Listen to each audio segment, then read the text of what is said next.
মুদি দোকান এমন একটি ব্যবসা যা গ্রাম ও শহর দুই জায়গাতেই চলে, কিন্তু সমস্যা একটাই, সব দোকানদার সমান লাভ করতে পারে না। কারণ লাভ আসে শুধু দোকান খুললেই নয়, লাভ আসে সঠিক কৌশল জানলে। পণ্য বিক্রি করে কেউ বেশি লাভ করে, কেউ কম লাভ করে। যে বেশি লাভ করে তার উদ্দেশ্য হলো অনেক টাকা খাটাচ্ছি, একটু লাভ তো করতেই হবে। যে কম লাভ করে তার উদ্দেশ্য হলো আমার পণ্যটা সেল হোক, কাস্টমার বেশি বেশি আসুক, কাস্টমারের উপকার হোক, আমার লাভ কম হোক কিন্তু সেল যেন বেশি হয়। প্রিয় দর্শক মন্ডলী, আজকের ভিডিওতে আমি আপনাদের বলবো এমন 7টি কৌশল যেগুলো প্রয়োগ করলে আপনার দোকানের বিক্রি ও প্রফিট দুই বাড়বে ইনশাআল্লাহ। যদি আপনি চান আপনার দোকান ভালো চলুক, লাভ বাড়ুক, গ্রাহক বাড়ুক, তাহলে আজ থেকেই এই কৌশলগুলো কাজে লাগান। আপনি নিজে ভালো থাকবেন, পরিবারকেও ভালো রাখতে পারবেন ইনশাআল্লাহ। কৌশল নাম্বার 1, দৃশ্যগত আকর্ষণ বাড়ান। যা কিছু চোখে দেখে ভালো লাগে বা মানুষকে আকর্ষণ করে তাকেই মূলত দৃশ্যগত আকর্ষণ বলে। আপনার দোকানের সামনেটা এমন ভাবে সাজান যেন মানুষ আকৃষ্ট হয়, মানুষের দৃষ্টি পড়ে। সামনেটা পরিষ্কার রাখুন, ঝুলন্ত পণ্যগুলো সুন্দরভাবে সাজান, অফার লেখা বোর্ড রাখুন, যেমন আজ চিনি অথবা চাল 2 টাকা কম, 500 টাকার পণ্য ক্রয় করলে একটি সাবান ফ্রি। অতি প্রয়োজনীয় পণ্যগুলো দোকানের সামনে ঝুলানো থাকবে এবং বিভিন্ন অফারের বোর্ড ঝুলানো থাকবে, কারণ এগুলো মানুষের চোখে পড়লে মানুষ আকর্ষিত হয়। পণ্যের সঙ্গে ফ্রি দেওয়া উপহার যত ছোটই হোক না কেন, মানুষের কাছে এটা অনেক দামি হয়ে থাকে। মানুষ ভাবে এটা অন্য দোকানে ক্রয় করলে কিন্তু পেতাম না, 2 টাকার জিনিস হোক কিন্তু পেলাম তো ফ্রি। খাঁটি পণ্য দেওয়ার পাশাপাশি যদি ভালো অফার বা ফ্রি গিফট দেওয়া হয়, তাহলে মুদিখানা দোকানে গ্রাহকের সংখ্যা বাড়ার সম্ভাবনা অনেক বেশি থাকে। আর একটা কথা বলে রাখি, মাঝে মাঝে অফারের ধরন, ফ্রি গিফটের আইটেম এগুলো পরিবর্তন করতে হবে, যাতে করে প্রতিদিন নিত্য নতুন মনে হয়। কৌশল নাম্বার 2, বেশি প্রয়োজনীয় পণ্য কখনো শেষ করা যাবে না। যেসব মুদি পণ্য প্রতিদিন অধিক হারে ব্যবহার হয়, যেমন চাল, ডাল, তেল, বিস্কুট, সাবান, এগুলোর স্টক কখনো শেষ করবেন না। একেবারে শেষ হয়ে যাবে তারপর আবার নতুন করে নিয়ে আসবো হিসাব নিকাশ করার পরে, এরকম নয়। এগুলো থাকতে থাকতে আবার নতুন স্টক হাজির করতে হবে, যাতে করে গ্রাহক কোনোভাবেই ঘুরে না যায়। দোকান থেকে প্রয়োজনীয় জিনিসের জন্য গ্রাহক ঘুরে যাওয়া খুব খারাপ জিনিস, একটা খারাপ ইফেক্ট পড়ে যায়। পরবর্তী সময় আবার ওই জিনিসটা নিয়ে আসতে গিয়ে ভাবে যদি না থাকে আবার ঘুরে আসতে হবে। গ্রাহকের যেন কনফিডেন্স থাকে যে এই পণ্য ওইখানে পাওয়া যাবেই যাবে, ঘুরে আসতে হবে না। এইরকম একটা ব্র্যান্ড তৈরি করে ফেলতে হবে। সেজন্য অতি প্রয়োজনীয় পণ্যগুলো শেষ হওয়ার আগেই স্টক রেডি করে ফেলতে হবে। কৌশল নাম্বার 3, সঠিকভাবে পণ্য সাজান। প্রোডাক্ট প্লেসমেন্ট ঠিক করতে হবে। সব পণ্য একই রকম ভাবে রাখলে হবে না, এটা একটা বিচ্ছিরি দেখায়, এলোমেলো দেখায়, যা কাস্টমারের দৃষ্টি আকর্ষণ করতে পারে না। এর জন্য বিক্রি কমে যায়, বিক্রি বাড়ে না। শিশুদের পণ্য আলাদা রাখুন, বেশি প্রয়োজনীয় পণ্য চোখের সামনে রাখুন, বিস্কুট, চানাচুর, চকলেট কাউন্টারের সামনে রাখুন। মানে ক্যাটাগরি ওয়াইজ পণ্যগুলোকে সুন্দরভাবে সাজিয়ে রাখুন। একটা পণ্য বিভিন্ন ব্র্যান্ডের থাকতে পারে আপনার কাছে, সেগুলো একটা জায়গায় রাখুন। বিস্কুট বিভিন্ন কোয়ালিটির থাকবে, সেগুলো একটা জায়গায় রাখুন। মানুষের দৃষ্টি পড়লে যেন সে সবগুলো চোখের সামনে পায়। একটা বিস্কুটের ব্র্যান্ড এইদিকে রেখেছেন, আর একটা ডান দিকে, আর একটা বাম দিকে, একটা সামনে, একটা পিছনে, এরকম করলে হবে না। প্রত্যেকটা ক্যাটাগরির সামনে সুন্দরভাবে রাখতে হবে। আর যেগুলো অতি প্রয়োজনীয় সেগুলো গ্রাহকের সামনাসামনি থাকবে, যাতে গ্রাহক না চাইলেও হাতে তুলে নিতে বাধ্য হয়। এর পূর্বে আমি একটি ভিডিওতে আলোচনা করেছিলাম, শপিং মলে বিল পেমেন্ট করতে গেলে সেখানেও দুই দিকে দেখবেন অতি প্রয়োজনীয় কিছু পণ্য সাজানো রয়েছে। শেষ মুহূর্তে মানুষ না চাইতেও কিছু ক্রয় করে বসে। শপিং মলে ঢুকে মানুষ নিজের পছন্দ মতো শপিং করে নিয়েছে। এবার বিল পেমেন্ট করার সময় এখন কিন্তু আর সে ক্রয় করার ইচ্ছা মনের ভিতরে রাখেনি। বিল পেমেন্ট করতে গিয়ে হাতের সামনে প্রয়োজনীয় কিছু জিনিসপত্র দেখতে পাচ্ছে, সেখান থেকে টুক করে তুলে নেয়, কারণ তার মনে পড়ে যে এই প্রোডাক্টটা আমার প্রয়োজন। তাহলে তারা এই যে সাজানোর পদ্ধতিটা ফলো করেছে,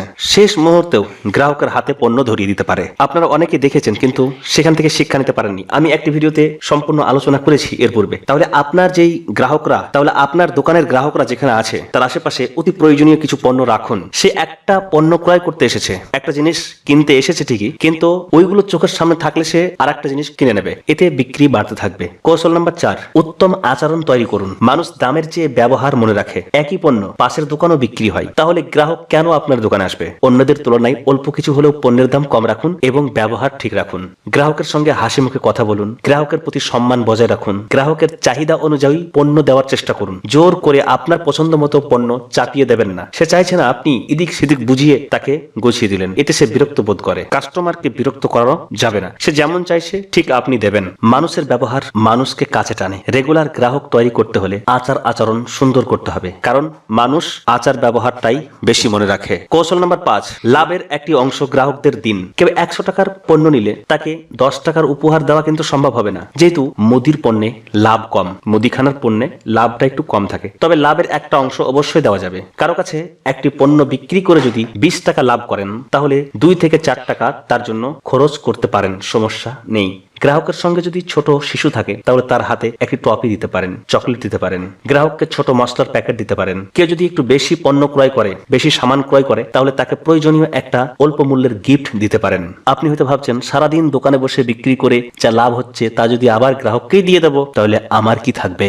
আপনার অনেক কিছু থাকবে। আপনি দিচ্ছেন ঠিকই, কিন্তু এর জন্য অনেক বেশি গ্রাহক পাবেন। একবার যে গ্রাহক আসবে সে বারবার আসবে। সততা বজায় রাখতে পারলে বেশি বিক্রয়ের সাথে অল্প লাভ অনেক উত্তম। আপনার যদি লাভ অল্প হয় আর বিক্রি বেশি হয় তাহলে এটা অনেক ভালো জিনিস। এই জাতীয় ছোট ছোট কাজগুলো গ্রাহক মনে রাখে, এই জন্য সে আবার আসে। গ্রাহক ধরে রাখার আধুনিক কৌশল হলো এটি, একটি গিফট দিয়ে দেওয়া, ছোট বাচ্চাদের হাতে চকলেট দিয়ে দেওয়া। এই যে একটা ফ্রেন্ডলি বিহেভ, এটা বজায় রাখতে হবে। এর জন্য কিন্তু হিসাব ঠিক রাখতে হবে। হিসাব ঠিক না রাখলে আপনি কিন্তু সমস্যায় পড়বেন। আপনি কতটা লাভ করছেন, সেই লাভ থেকে কতটা মানুষকে আবার দিচ্ছেন, সবকিছুর পরেও আপনার ওভারঅল লাভ থাকতে হবে। ক্ষতি করে ব্যবসা করলে কিন্তু হবে না। সেই জন্য 6 নম্বর যে কৌশল, লাভের হিসাব ঠিক রাখুন। অনেক দোকানদার জানেই না যে সে আসলে লাভ করছে না ক্ষতি করছে।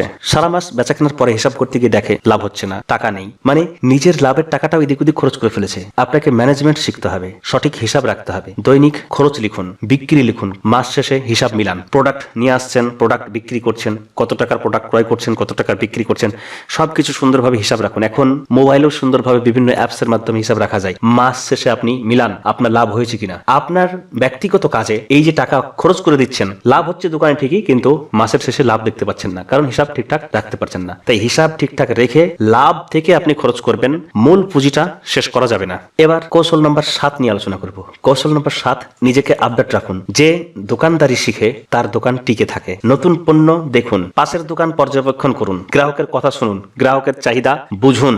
গ্রাহকই আপনার শিক্ষক। গ্রাহক কি চাইছে, কি বলছে, সেগুলো নোট করে রাখুন। ইম্পর্টেন্ট কথাগুলো নোট করে রাখুন এবং সেই মতো আপডেট করুন নিজেকে।